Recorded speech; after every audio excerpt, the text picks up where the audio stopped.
Golkar terbelah. Dialog kita lanjutkan masih bersama Hanta Yuda, Melkias Markus Mekeng, dan juga melalui sambungan telepon ada politisi Golkar lainnya, Ali Mokhtar Ngabalin. Pak Ngabalin. Ya, Bapak Rudi. Ya, ini kalau kita bicara soal apa yang terjadi di Golkar sekarang, ini hanya karena jadwal Munas. Akhirnya muncul presidium penyelamat partai. Apakah memang Munas ini harus dilaksanakan tetap pada 30 November ini?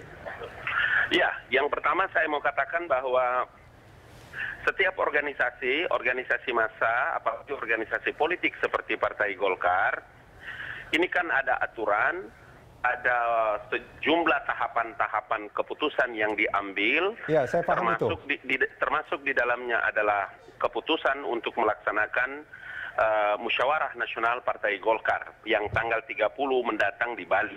Ya. Keputusan itu tidak diambil oleh DPP Partai Golkar, tapi keputusan itu diambil dan disepakati, diambil berdasarkan masukan, pandangan, dan keinginan para anggota pengurus Dewan Pimpinan Partai Golkar. Meskipun di DPD 1 keinginan mereka dan DPD itu sebetulnya berseberangan dengan Munas 2009 ya?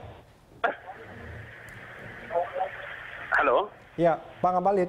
Ya. Mesti keinginan anggota Rapimnas itu berseberangan dengan hasil Munas 2009? Ya, begini.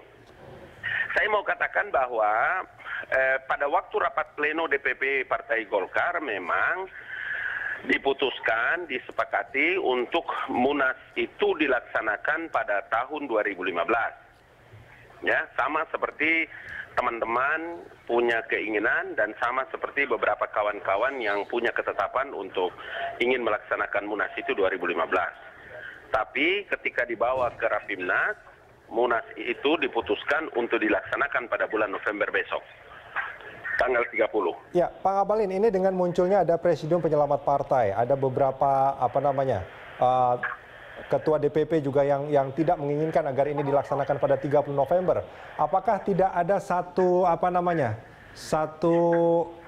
istilahnya negosiasi agar ini bisa diambil jalan tengah seperti itu? Itu kemarin kita bicarakan, mestinya Pak Senior, para abang-abang, teman-teman yang menghendaki itu hadirnya di pleno untuk ngomong sebelum Rapimnas. Di Rapimnas juga tidak hadir, di pleno kemarin juga tidak datang. Ketika Rapimnas menetapkan untuk pelaksanaannya bulan November, kan sangat susah sekali bagi kita untuk bisa menganulir keputusan Rapimnas. Bung Ngabalin. Ya. Ini saya Melki Mekeng, Bung. Oh ya, bagaimana kabar, Bung Melki? Gini, kalau rapat itu saya ikutin dari pleno sampai ke Rapimnas, saya ikut. Sampai di komisi saya ikut. Iya. Kita ini kan, partai ini di dalam berpartai ini kan ada aturannya ya. Iya. Nah, yang pertama saya ingin tanya, waktu Pak Abu Rizal memutuskan Golkar masuk ke Koalisi Merah Putih, apa pernah dibicarakan di rapat pleno? Apa pernah dibicarakan di Rapimnas?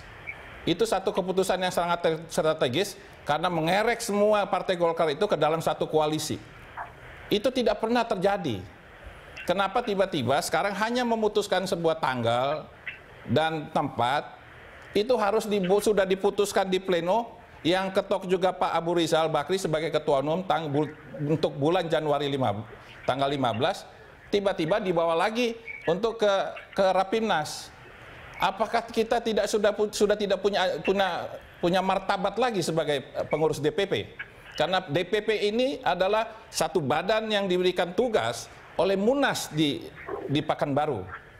Baru DPP menjabarkan program-program itu kepada tingkat 1 dan tingkat 2. Ini akan menjadi pertanyaan, kenapa kalau ada kepentingan tertentu dibawa ke Rapimnas, kenapa kalau kepentingan yang lain tidak perlu dibawa Rapimnas? Baik, kita akan minta tanggapan dari Pak Ngabalin di segmen berikut nanti, Pak Ngabalin.